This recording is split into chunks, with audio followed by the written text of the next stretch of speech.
গঙ্গা পুজো মহাসমারোহে অনুষ্ঠিত হলো রানাঘাট চূর্ণী নদীর ধারে। এই মা গঙ্গা পুজো হয়ে আসছে প্রায় 6 বছর ধরে। সকাল থেকে গঙ্গা পুজো উপলক্ষে ভক্তবৃন্দের সমাগম হয়। পুজো যজ্ঞ আরতির মধ্যে দিয়ে একদিনের গঙ্গা পুজো অনুষ্ঠিত হলো। ভক্তবৃন্দের জন্য ভোগ ও প্রসাদ বিতরণ করা হয়।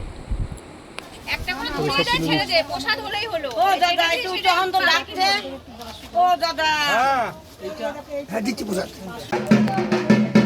এই বলছে যে কাঁঠাল দাও, কাঁঠাল ভালো আছে?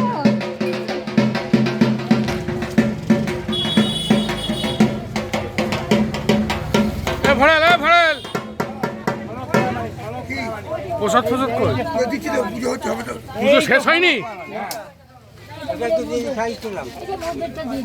এই যে এর মধ্যে দিলেন। কই হোমযজ্ঞ কই? এইগুলি প্রসাদগুলি দিয়ে দেন। কেন করা হয়, কি জন্য করা হয়? গঙ্গার জন্য করা হয় পুজো। বলুন গঙ্গা পুজো হচ্ছে। গঙ্গা পুজো কি মানে যেরকম দেবদেবীকে করা হয় সেরকম ভাবেই করা হয় তো? হ্যাঁ, সেরকম ভাবেই করা হয় সবই। সব নিয়ম নিষ্ঠা সেইভাবেই হয়। আচ্ছা, তা এটা কোন মাসে হয়? এটা জ্যৈষ্ঠী মাসে শুক্লপক্ষে তিথিতে হয়। আপনি করলেন পুজো? হ্যাঁ। কি নাম আপনার? অসিত বরণ চক্রবর্তী, ভরদ্বাজ গোত্র। আমরা 40 বছর থেকে গঙ্গায় করতাম, গিয়ে এখানে হচ্ছে 5 বছর। আচ্ছা, গঙ্গা পুজো। এই গঙ্গা পুজো 5 বছর আপনারা নিজেরাই করেন, তাই তো? সকালবেলা থেকে কি করলেন? সকালবেলা থেকে এসে বাজারে হাটে এটা করলাম, এই এসে খিচুড়ি করেছি অল্প, ওকে বিলি করবো পার্টি করে।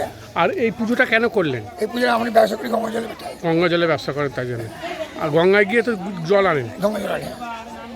আর এরকম চালিয়ে যাবেন তো পুজো? না চালিয়ে যাবো, আমি করে যাচ্ছি, সেখানে বাঁচবো। আমার 62 বছর হয়ে গেল, এবার ছেলে না যা করবো।